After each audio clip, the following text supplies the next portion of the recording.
Hello, bachcho. Let us read this given question. So, the given question says that light from a discharge tube containing hydrogen atoms falls on the surface of piece of sodium. Take the kinetic energy of the fastest photoelectrons emitted from sodium is 0.73 eV and the work function for sodium is 1.82 eV.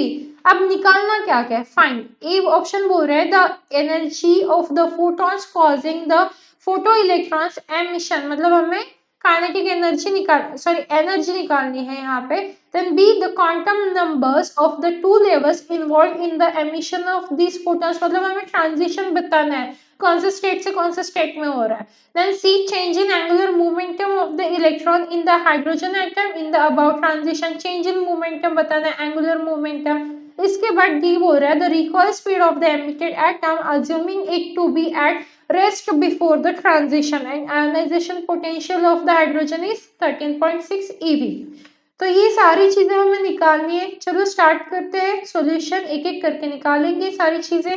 अब सबसे पहले अगर हम ए part की बात करें, यहाँ पे ए के लिए निकालते हैं तो हमें पता है एनर्जी इक्वल टू क्या होता है, के मैक्स प्लस होता है हमारा वर्क फंक्शन, राइट. तो काइनेटिक एनर्जी मैक्सिमम हमें दी है 0.73 और प्लस वर्क फंक्शन दिया है 1.82, तो ये ईवी में दिया है तो यहाँ से आ गया हमारा 2.55 ईवी. तो ये हमें एनर्जी निकालनी थी. अब बी पार्ट की बात करते हैं तो वहाँ पे ट्रांजिशन बताना है. तो एच एटम की बात करेंगे यहाँ पे हाइड्रोजन एटम, तो E1 इज इक्वल टू होता है हमारा -13.6 ईवी. E2 की बात करेंगे तो वो होता है -3.4 ईवी. देन E3 की बात करेंगे तो वो होता है हमारा -1.5 ईवी. देन E4 की बात करेंगे तो वो होता है -0.85 ईवी, राइट. तो अब करिए हम E4 माइनस E2 करेंगे तो क्या आ जाएगा 2.55 ईवी. मैंने कैलकुलेशंस ऑलरेडी कर रखे हैं, आप चेक कर लीजिएगा एक बार. तो ये ट्रांजिशन हम क्या बोल सकते हैं, फोर्थ से कहा जा रहा है सेकंड में जा रहा है. तो हमने बता दिया ट्रांजिशन, मतलब बी पार्ट भी आ गया. अब सी पार्ट हमें क्या निकालना है, चेंज इन एंगुलर मोमेंटम निकालना है. तो क्या आ जाएगा L2 माइनस L1 होगा. तो वो क्या होगा, twice of H upon twice pi and minus 4 of H upon twice pi, right. ये कहते हैं L2 माइनस L4, ठीक है, 4 से 2 में जा रहा है ना वो, तो ये हो जाएगा इस हिसाब से. तो यहाँ पे चेंज इन एंगुलर मोमेंटम क्या गया हमारा -H अपॉन पाई. अब डी पार्ट क्या बताना है हमें, वेलोसिटी रिकॉल स्पीड बतानी है.